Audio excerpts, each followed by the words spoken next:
So the Marvel Netflix shows that consisted of Iron Fist, Daredevil, Luke Cage, Jessica Jones, and The Punisher, and of course The Defenders, could soon be finding themselves at a new home courtesy of Hulu, if they decide to pick up any of them. Now, what happens to the backlog? Well, there's a recent rumor and evidence to support that they could actually be taken off of Netflix.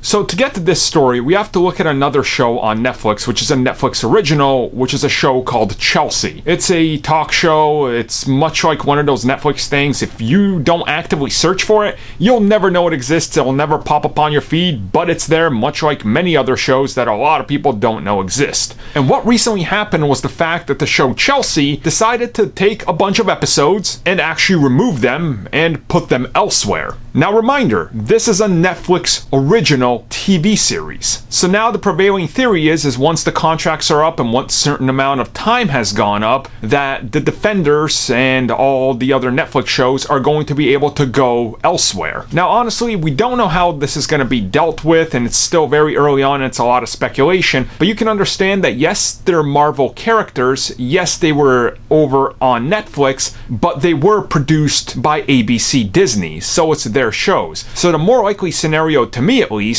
is the fact that they're going to go to multiple places. You're going to have an outlet like Hulu that's able to play some of the content once they pick up a certain season of the show, and of course you're going to have Netflix, which keeps the rest of them, which would make sense. Now at the same time, who knows how deep these contracts go and, you know, who they're more beneficial to, because if you look at it and what's been recently said, 2 years is a long time that Disney had to give up these characters for, and Netflix was like, look, if you give up these characters to us and they're on our service, you can't use them anywhere else, and that's unfortunate, but that's what ended up happening. So ultimately, only time will tell, but if it's happening with another show, and there's rumors of some other shows doing the same thing, it could end up going this way, and realistically, we could find ourselves actually not having to pay for Netflix to watch the backlog because it might be stored somewhere else. Disney developing multiple streaming services that they're going to own, you could feasibly see them somewhere else.